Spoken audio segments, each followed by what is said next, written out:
Olá, eu sou o Fernando Rocha e esse é o Na Medida do Possível, ou quase, um não manual sobre a vida saudável. Não manual porque a gente, felizmente, não tem manual.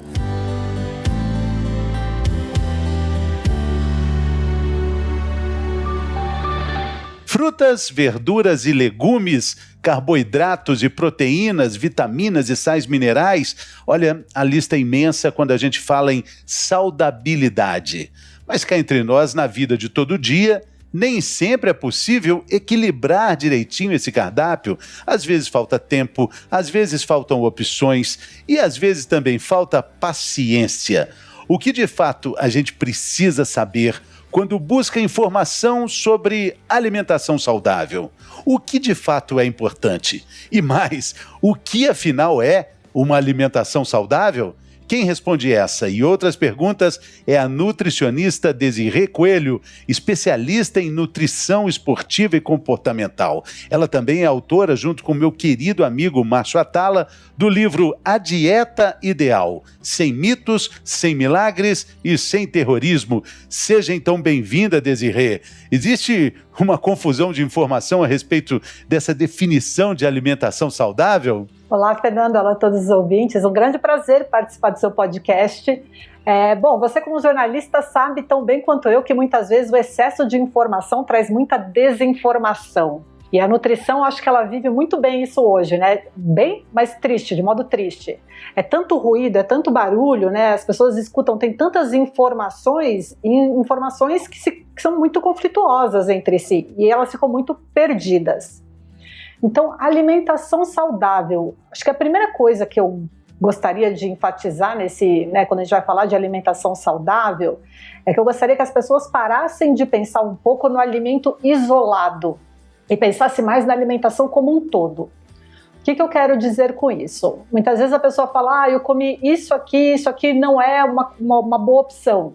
Mas no cômputo do dia, né, no final do dia, como é que foi a alimentação dela? Porque no final, vai ver, ela consumiu bastante alimento de qualidade. Quando a gente fala de qualidade, a gente está falando dos alimentos in natura, principalmente. Então vamos supor, teve bastante fruta, teve legume, comeu arroz, feijão. Se faz parte da alimentação dela, comeu uma carne. E aí no final ela comeu algum doce, por exemplo, ela já acha que o dia foi perdido. E não necessariamente. Então quando a gente fala de alimentação saudável, eu acho que o primeiro passo, acima de tudo, é entender a alimentação como ela é, que é uma questão complexa. Então ela não pode ter uma visão muito simplista, né? Muito microscópica, né? Então ver só aquilo de modo isolado, né? A gente precisa ver o todo. E se a gente leva para os extremos, se a gente considera que existem alimentos saudáveis e de fato existem, a gente coloca então numa outra ponta do pêndulo uma alimentação não saudável, alimento não saudável. E a gente também cai para uma discussão de extremos que não é interessante, porque todo alimento em algum momento pode ser útil, né? Exatamente. Vamos supor, o que as pessoas colocariam nessa alimentação, no alimento não saudável? A gente entraria com alguns que a gente chama de ultraprocessados, que eu vou explicar daqui a pouquinho para quem não conhece.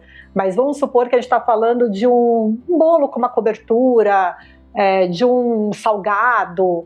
Mas se você come aquilo... Salame. Embutido, por exemplo. Mas se você come aquilo com tanto prazer, dentro de um contexto alimentar, e aí, Fernando, essa palavra é muito importante, contexto. Dentro de um contexto alimentar, qual que é o problema que isso vai trazer? Você falou salsicha, né? Cachorro quente. Exatamente. Na verdade, eu falei salsicha, reticências, cachorro quente. É que cachorro quente, quando a gente está falando com o Brasil, a gente está falando de categorias muito diferentes de cachorros quentes, né? Aqui em São Paulo é quase um x-tudo. Lá em Pernambuco, eu sou mineiro, moro aqui, já morei em Pernambuco, é impressionante o que cabe dentro de um simplesinho, inofensivo cachorro-quente, Desirê. É impressionante. No Rio de Janeiro, eles colocam até farofa, uva passa. Gente, é uma loucura, assim, mas é isso, é cultural, é regional. Mas o que eu quero dizer é isso, se é um alimento afetivo, vamos supor que você coma cachorro-quente uma vez a cada 15 dias, uma vez por mês, ou até uma vez por semana que seja. Se no restante da semana a sua alimentação tem uma certa organização e uma certa qualidade, isso não vai te trazer qualquer tipo de malefício. Mesmo refrigerante. Longe, não estou defendendo refrigerantes, mas quem vai falar que uma lata de refrigerante num almoço ou num jantar na semana vai trazer mal para alguém? Não vai. Mas é claro, tomar uma lata de refrigerante 2, 3 vezes por dia, todos os dias, durante semanas e meses, aí é outro padrão de alimentação, Exatamente. Outro contexto. Desirê, você falou uma palavra mágica, dentro do meu entendimento, assim, organização, planejamento. Não existe uma alimentação equilibrada, não existe dieta equilibrada sem organização, sem planejamento e entendimento. E aí que vem essa minha pergunta. O que a gente precisa entender de um rótulo, de uma informação nutricional que está nos produtos que a gente escolhe consumir? Perfeito. Porque quando a gente fala de organização, a gente ter fácil alimentos que são uma boa escolha para você naquele momento. Nesse sentido, então, a pessoa tem que saber o que pode ser interessante para ela. Então, pensando em alimentação, a gente pode diferenciar, né, o Guia Alimentar Brasileiro, que é um dos guias mais aclamados mundialmente, ele divide os alimentos em 5 categorias. Para facilitar, eu vou falar das 2 que eu acho que são mais extremas para as pessoas decorarem e saber que aquelas que elas têm que privilegiar. Então a gente está falando sempre de um alimento in natura, então quanto mais alimento in natura tiver na nossa alimentação, ou minimamente preparado, então por exemplo, feijão. Feijão é um alimento in natura, mas ninguém come cru, então ele precisa ser minimamente processado para a gente comer, cozinhar, enfim. Então quanto mais alimento in natura tem na nossa alimentação, melhor. Então as pessoas, muitas vezes, quando elas estão querendo emagrecer, por exemplo, o que elas fazem? Elas falam, eu fico com a minha geladeira com poucas opções para eu só ter aquilo na hora de escolher. Só que aí o que acontece? Ela não quer nenhuma daquelas coisas, daquelas 2, 3 coisas, porque hoje as pessoas entendem alimentação saudável como batata doce, frango grelhado e salada. Só que ninguém consegue viver disso o tempo todo. Então o que acontece é que, por mais que sejam alimentos in natura, é uma alimentação muito monótona. Então a pessoa tem que ter boas opções em casa e variadas. E nisso, o que a pessoa precisa tentar evitar são os alimentos da outra categoria, que são os ultraprocessados. Como identificar esses alimentos ultraprocessados para tentar reduzi-los ao máximo na alimentação? Normalmente são alimentos que, quando você vai ler a lista de ingredientes, tem muitos ingredientes. E normalmente eles são alimentos que são adicionados de muito açúcar, muito sal, gordura, muitas vezes nem precisa ter. Então, por exemplo, pão.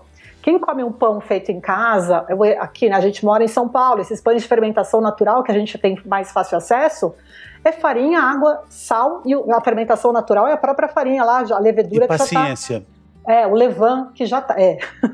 É quase um animal de estimação, quem faz em casa.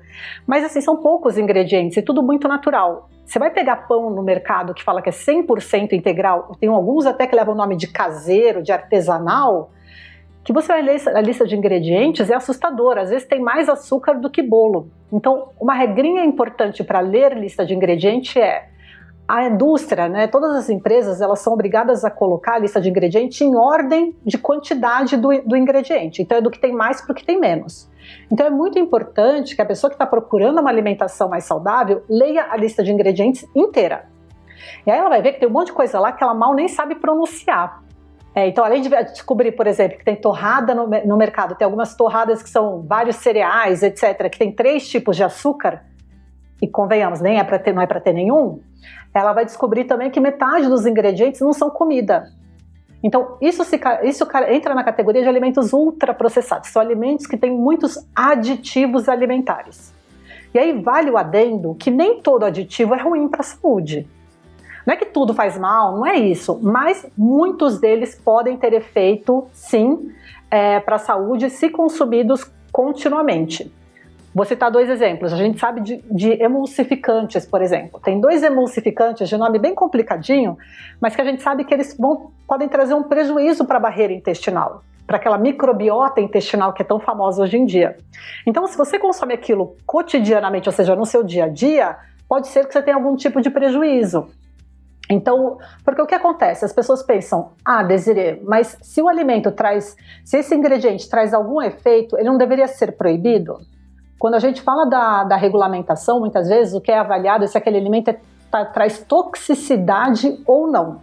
Se traz algum outro efeito, às vezes esse efeito bem sutil de prejuízo na barreira intestinal, que pode ser ruim para algumas pessoas que já tenham uma predisposição à doença, isso não é avaliado.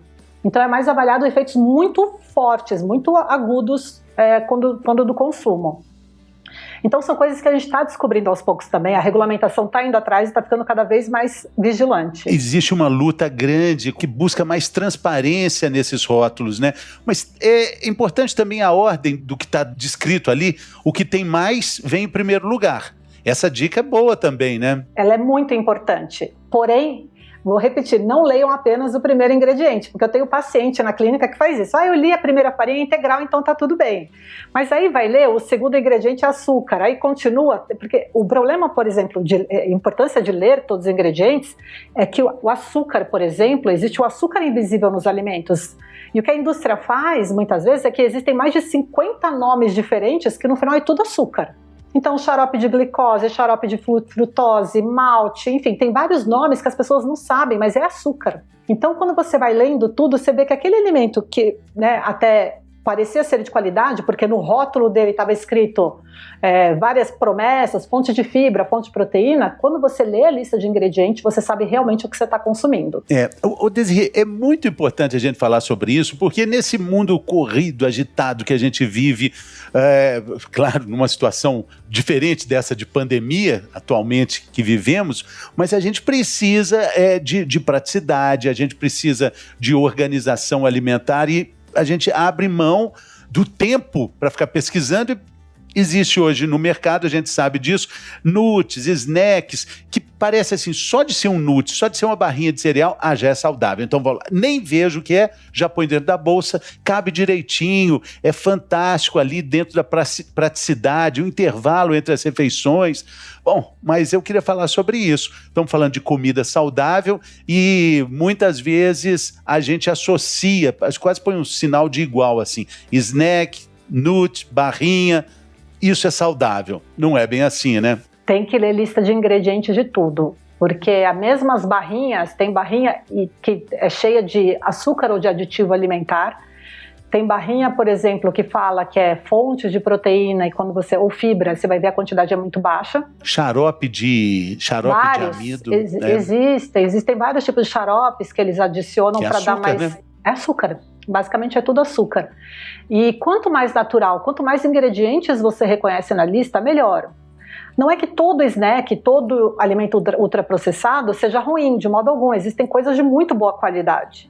Mas tem que ler lista de ingredientes. As pessoas, Fernando, elas ainda ficam muito preocupadas em ler a tabelinha nutricional. Quantas calorias tem aqui? Quanto me dá de proteína, etc. Mas a verdade é que elas não sabem muito o que isso significa. Elas acham que tem uma ideia, mas não adianta nada você consumir um alimento baixa caloria, um alimento que fala que não tem glúten ou que não tem nada, mas que não te dá saciedade nenhuma e você fica o dia inteiro com fome. Então é melhor consumir um alimento de uma boa qualidade, mesmo que seja um snack, tem boas barras de castanha no mercado, mix de nuts, né, mix de castanhas, que são de qualidade. Mas aí você tem que procurar, né? Existem boas opções sim. E uma coisa que você falou, desculpa, você falou uma coisa importante da praticidade, da vida corrida, e o que eu tenho visto muito as pessoas estão cansadas, todo mundo está cansado, exausto mentalmente. Então, mesmo em casa, ter essas opções é muito bom. Por quê? Porque muitas vezes essas porções esses alimentos vêm em porção individual. E para o consumo alimentar não entrar naquela espiral de emoções e quando você vê você comer um pote inteiro de castanhas, é melhor você ter uma porção que vem num pacotinho que você abre naquele momento, você entende que você comeu uma porção e para partir para a segunda porção exige um pouco de reflexão da sua parte, falar, eu vou para o segundo, do que simplesmente colocar a mão num pote cheio de castanhas. Então trabalhar comportamento, identificar isso é muito importante. Faz parte do planejamento, é muito legal isso, você já tem em casa ali aquele momento que você sabe que a fome bate, tem gente que é mais de manhã, tem gente que é mais de tarde, mas estou falando de planejamento entre refeições.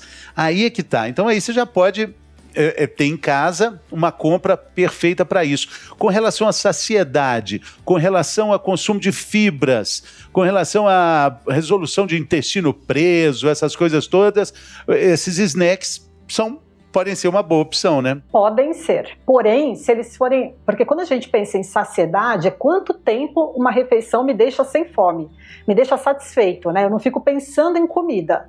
Então, quando a gente vai pensar quais são os alimentos que mais dão saciedade, são os alimentos fontes de proteína, gordura e fibras. E água, sempre com muita água. Porque senão não adianta nada isso aqui, você vai ficar sempre com fome. Então, quando a gente pensa num mix de castanhas, né, esses mix de nuts, por exemplo, ou barras de castanhas, ali muitas vezes você tem opções boas de gordura, que são as castanhas, você tem a fibra delas também, e às vezes pode ser até adicionado de alguma fibra. Então, por exemplo, eu falei do aditivo alimentar. Existe um aditivo que chama polidestrose, que é uma fibra. Dá um pouquinho de dulçor, mas se comporta como uma fibra. E tem estudo mostrando até que para a própria microbiota intestinal ou para a saúde intestinal pode ser interessante. Isso está nos snacks? Muitas vezes está nos snacks. Mas é isso, às vezes as pessoas não sabem, é isso que eu digo, nem todo aditivo alimentar é ruim, mas tem muitos ali que são complicados. Outra coisa importante quando a gente vai pensar na saciedade é justamente isso, cada pessoa reage de um modo à saciedade. Então pode ser, mesmo que você tivesse um irmão gêmeo, né, meio idêntico, pode ser que uma coisa que te sacia não sacie ele do mesmo modo. Então tem essa individualidade, é a pessoa saber que se eu como só castanha, eu fico com fome. Mas aí tem aquela piada de nutricionista, né, Fernando? Porque tem nutricionista que fala, tá com fome, come 2 castanhas do Pará. 2 castanhas do Pará não mata a fome. Então é isso. Às vezes, o que você tem que colocar ali de qualidade? Ou quanto mais in natura, melhor. Uma pergunta que eu passo para os pacientes se questionarem no dia a dia é, dentro do que me apetece, qual é a opção mais simples que eu tenho aqui? Então, eu vou comer uma coxinha. Vou dar um exemplo, tá? Vou comer uma coxinha aqui que eu vou pedir na padaria, ou eu vou comer um pão de queijo? Dentre as duas, o pão de queijo é assado, normalmente vai ingredientes mais naturais, não é uma fritura, então normalmente cai melhor. Mas isso também pode ser, vou consumir um iogurte que são só 2 ingredientes, ou eu vou consumir um iogurte que diz que é grego, mas na verdade aqui no Brasil é quase um creme de leite, você vê, tem 20 ingredientes. Vou tentar consumir uma opção mais natural. Tá, então essa é uma pergunta simples. Dentro das mesmas categorias ou das opções diferentes, ler a lista de ingredientes ajuda muito a pessoa a fazer escolhas mais inteligentes. Exatamente. Tem também uma pergunta clássica. Antes ou depois dos treinos, esse lanche? Essa pergunta, eu não sei quantas vezes você já respondeu essa pergunta. As pessoas são muito... eu acho que é uma dúvida recorrente. A pergunta sempre é assim, quando a gente pensa em antes do treino, a minha pergunta é como é que você treina melhor? Porque tudo vai depender do horário do treino da pessoa, da intensidade do treino da pessoa. De um modo geral, a gente fala que um lanche bem leve antes do treino funciona bem. Então a clássica banana, até para algumas pessoas, a gente está falando de snack, uma barrinha de castanhas ou um mix de castanhas. Pode ser que funcione bem também. Fruta seca. Funciona bem, às vezes um mix de fruta seca, misturar, né? Já vem às vezes uva passa, cranberry, enfim, aí vai do que a pessoa gosta, com castanhas. Mas tem gente que treina muito bem em jejum. E aí, a minha pergunta é, você treina bem de fato e não descompensa no resto do dia? Só que depois do treino faz uma boa refeição. Então é muito individual, mas de um modo geral, alguma opção bem leve antes do treino, considerando que vai ser um treino moderado é intenso, mas se é para fazer uma caminhada, por exemplo, às vezes, né? Não vai fazer tanta diferença. Não vai fazer falta. Agora, Desirê, considerando assim, né, esse universo de snacks, né, essa coisa que a gente come, né, finger foods, né, que você pega ali e come, coisa rápida, fácil, de fácil acesso, existem cada vez mais ingredientes oferecendo essa facilidade, né, ingredientes, produtos que eu digo, né, colágeno é um deles, kombucha, eu já vi gente falando das duas formas. Como é que você coloca esses players nesse universo? Vamos falar primeiro do colágeno, depois do kombucha. Eu acho que o enriquecimento de alimentos com colágeno, com substâncias antioxidantes, eu acho que é uma nova demanda do mercado. Então as pessoas elas querem isso e tem alguns alimentos, algumas opções muito interessantes no mercado. Quando a gente fala principalmente de colágeno, a gente está falando que, né, tem que entender o que colágeno que está sendo enriquecido ali, qual é o benefício que a pessoa vai ter com aquele colágeno. Então tem alguns do mercado, por exemplo, que são precursores de colágeno. Então você está consumindo ali tudo que o seu corpo precisa para que ele consiga produzir o colágeno de maneira adequada. Então eles são muito interessantes. Então existem hoje barrinhas, existem cereais, existem muitos alimentos. A gente fala barras de proteína, hoje as pessoas adoram, parece que só as proteínas são necessárias para a saúde das pessoas, né? Lembra que carboidrato e gordura também são, mas eu acho que essa linha, né, de alimentos fortificados, ela está crescendo muito, e ela é interessante sim, Só que nenhum desses ingredientes, consumido um dia só, faz milagre, né, Fernando? Que é a expectativa da pessoa. Consumi aqui, pronto. Não, tem que ter todo um contexto alimentar e de hábitos importantes. Por isso você escreveu um livro, A Dieta Ideal, sem mito, sem milagre e também sem terrorismo, né? Exatamente, e é isso, né? Porque a pessoa tem que entender a alimentação como um todo. E o que é ideal para mim não é ideal para você, não é ideal para outra pessoa, é só para mim. Porque vai de acordo com o meu histórico, minha história de vida, de acordo com os meus hábitos. E são hábitos também que a gente pode ir desenvolvendo. Você citou um alimento que eu gosto muito, que é a kombucha. Kombucha é uma coisa que brasileiro não tem tanto hábito de consumir, que é uma bebida fermentada. Né? Tá recente ainda, né? Super recente. Que é uma bebida fermentada à base de chá. Substitui o refrigerante? Assim, no raso da pergunta, assim. Olha, porque o refrigerante ele é muito doce. E a kombucha é um chá com gásinho, que são as bactérias que estão fermentando. Então, mas eu tô te perguntando assim, se substitui gente que tem assim, puxa, eu não consigo parar de tomar refrigerante. Então, kombucha seria uma opção. Seria uma opção muito boa. É que eu tô só preparando a pessoa para a expectativa de paladar. Porque como o refrigerante é muito, muito doce, se a pessoa vai tomar direto um kombucha a pessoa tem que entender que é entre um chá e um refrigerante. Então, até tem algumas opções que colocam um pouquinho de adoçantes naturais, que é para justamente não ter esse grito no paladar. Mas é uma bebida que tem um potencial probiótico, que a gente fala. Então, para a saúde do intestino é muito interessante. Então, quem gosta de bebida gaseificada, gosta de chá, vai gostar de kombucha. E para o intervalo entre as refeições, os estudos novos sobre kombuchas super interessantes. E é isso. Às vezes, ao invés de gastar não sei quantos reais, vai lá e come uma coisa que você pode consumir sempre. E o legal do kombucha, aí, ao contrário do refrigerante, que você abriu, ele perde o gás, se você não beber, você tem que jogar fora. A kombucha, a bactéria, é uma bebida viva, que a gente fala. Então as bactérias ficam fermentando, então não perde o gás. Então se você quer tomar metade hoje, metade amanhã, você comprou uma garrafinha, você pode fazer isso perfeitamente, guardando na geladeira. Interessante, muito bacana isso. Agora, falamos de snacks, né? Falamos de kombucha, falamos de colágeno e o chocolate. Eu lembro da decepção que eu tive o dia que eu soube que cacau e chocolate nem sempre estão na mesma frase, né? Mais ou menos por aí. O cacau, as pessoas não sabem disso, mas ele é um dos alimentos mais antioxidantes que existem. É maravilhoso. Cacau é considerado incrível. Um deus pelos incas. É Deus, o Deus cacau, né? Só que hoje o que a gente tem no mercado, esses chocolates mais populares, eles não chegam a ter nem 20% de cacau.